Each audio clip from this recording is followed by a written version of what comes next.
NPM A1A018105. Saya dari Prodi Pendidikan Bahasa Indonesia.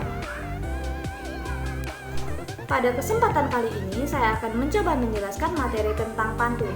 Tentu saja, pantun sudah tidak asing terdengar di telinga teman-teman semua. Oke teman-teman, langsung saja di sini saya akan menjelaskan 4 komponen yang ada dalam pantun. Yang pertama, ada pengertian pantun, yang kedua ciri-ciri pantun, yang ketiga macam-macam pantun, dan yang terakhir ada contoh pantun. Baiklah teman-teman, untuk bagian pertama yaitu pengertian pantun. Pantun merupakan salah satu bentuk sastra rakyat yang menyuarakan nilai-nilai dan kritik budaya masyarakat. Pantun merupakan puisi asli dari Indonesia. Pantun juga terdapat dalam beberapa sastra daerah di Indonesia seperti parika dalam sastra Jawa atau paparikan dalam sastra Sunda. Pantun sudah dikenal masyarakat Indonesia sejak dahulu. Misalnya, wawangsalan, paparikan, sisindiran, sesebret dalam masyarakat Sunda, pantun ludruk dan gandrung dalam masyarakat Jawa, serta ende-ende dalam masyarakat Mandailing. Bahkan, di sebagian daerah Sumatera, masyarakat Minangkabau menggunakan pantun sebagai pembuka acara di perayaan-perayaan. Menurut Saruna, pantun ialah bentuk puisi lama yang terdiri atas 4 larik sebait berima silang (ABAB). Larik 1 dan 2 disebut sampiran, yaitu bagian objektif. Biasanya merupakan lukisan alam atau apa saja yang dapat diambil sebagai kiasan. Larik 3 dan 4 dinamakan isi, bagian subjektif. Sama halnya dengan Karmina, setiap larik terdiri atas 4 perkataan. Jumlah suku kata setiap larik antara 8 sampai 12. Namun, dalam buku bahan ajar sastra rakyat pada tahun 2005 halaman 70 mengatakan bahwa pantun adalah puisi Melayu tradisional yang paling populer dan sering dibincangkan. Pantun adalah ciptaan asli orang Melayu, bukan saduran atau penyesuaian dari puisi-puisi Jawa, India, Cina, dan sebagainya. Kata pantun mengandung arti sebagai, seperti, ibarat, umpama, atau laksana. Sedangkan dalam Kamus Istilah Sastra pada halaman 173 menjelaskan bahwa pantun adalah puisi Indonesia atau Melayu. Tiap bait atau kuplet biasanya terdiri atas 4 baris yang bersajak ABAB. Tiap larik biasanya berjumlah 4 kata. Baris pertama dan baris kedua biasanya tumpuan atau sampiran saja, dan baris ketiga dan keempat merupakan isi.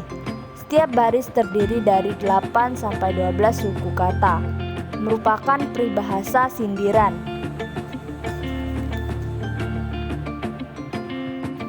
Menurut penulis, pantun merupakan salah satu jenis puisi lama dalam kesusastraan Melayu Nusantara yang paling populer. Pada umumnya, setiap bait terdiri atas 4 baris atau larik. Tiap baris terdiri atas 8 sampai 12 suku kata berirama ABAB dengan variasi AAAA. Baris pertama dan kedua adalah sampiran, sedangkan baris ketiga dan keempat adalah isi. Yang kedua ada ciri-ciri pantun. Menurut Abdul Rani mengatakan bahwa ciri-ciri pantun sebagai berikut. Terdiri atas 4 baris, tiap baris terdiri atas 9 sampai 10 kata. 2 baris pertama disebut sampiran dan 2 baris berikutnya berisi maksud si pemantun. Bagian ini disebut isi pantun. Pantun mementingkan rima akhir dan rumus rima itu disebut dengan abjad ABAB.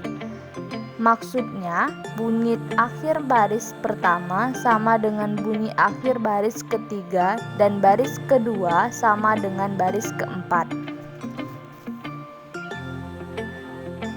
Lain halnya menurut Harun Matpiyah dalam bahan ajar sastra rakyat, membagikan ciri-ciri pantun menjadi dua aspek, yaitu aspek luaran dan dalaman.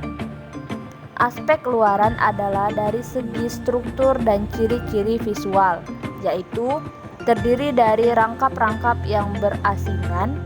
Setiap rangkap terdiri dari baris-baris yang sejajar dan berpasangan seperti 2, 4, 6, 8, dan seterusnya. Rangkap yang paling umum adalah 4 baris.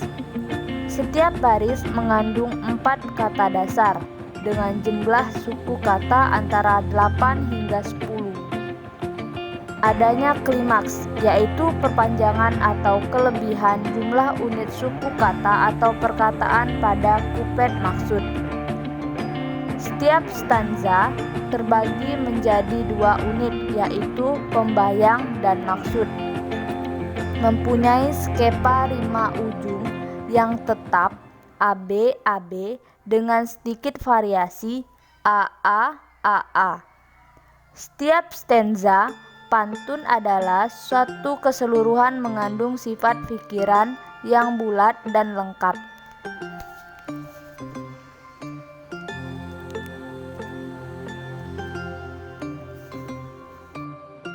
Ciri-ciri dalamannya adalah penggunaan lambang-lambang tertentu mengikuti tanggapan dan pandangan dunia masyarakat.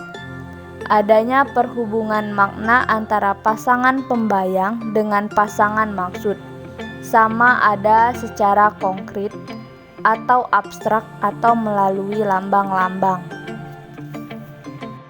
Sedangkan menurut Suroto, ciri-ciri pantun sebagai berikut. Pantun tersusun atas 4 baris dalam tiap baitnya. Baris pertama dan baris kedua merupakan sampiran. Baris ketiga dan keempat merupakan isi atau maksud yang hendak disampaikan. Jumlah suku kata dalam setiap baitnya rata-rata berkisar 8-12 suku kata. Yang ketiga, macam-macam pantun. Suroto membagi pantun menjadi 2 bagian, yaitu menurut isinya dan menurut bentuk atau susunannya. Yang pertama menurut isinya, pantun anak-anak biasanya berisi permainan, pantun muda-mudi biasanya berisi percintaan, pantun orang tua biasanya berisi nasihat atau petuah, atau bisa disebut juga pantun nasihat. Pantun jenaka biasanya berisi sindiran sebagai bahan kelakar. Yang kedua menurut bentuknya atau susunannya. Pantun berkait, yaitu pantun yang selalu berkaitan dengan bait satu dengan bait kedua, bait kedua dengan bait ketiga, dan seterusnya. Adapun susunan kaitannya adalah baris kedua bait pertama menjadi baris pertama pada bait kedua. Baris keempat bait pertama dijadikan baris ketiga pada bait kedua, dan seterusnya. Pantun kilat, sering disebut juga karmina, ialah pantun yang terdiri atas 2 baris. Baris pertama merupakan sampiran, sedangkan baris kedua merupakan isi. Sebenarnya, asal mula pantun ini juga terdiri atas 4 baris. Tetapi karena barisnya pendek-pendek, maka seolah-olah kedua baris pertama diucapkan sebagai sebuah kalimat. Demikian pula kedua baris yang terakhir. Dan komponen yang terakhir, yaitu yang keempat, ada contoh pantun. Contoh-contoh pantun. Yang pertama, pantun muda-mudi. Contohnya, tanam melati di rama-rama, ubur-ubur sampingan 2, sehidup semati kita bersama, satu kubur kelak berdua. 2. Pantun teka-teki. Contohnya, kalau puan Puan Perana. Ambil gelas di dalam peti. Kalau Puan bijak laksana, binatang apa tanduk di kaki? 3. Pantun jenaka. Contohnya, anak rusa di rumpun salak, patah tanduknya ditimpa genta, riuh kerbau tergelak-gelak, melihat beruk berkacamata. Oke teman-teman, sekian video pembelajaran dari saya. Apabila ada kekurangan saya mohon maaf. Saya akhiri. Wassalamualaikum warahmatullahi wabarakatuh.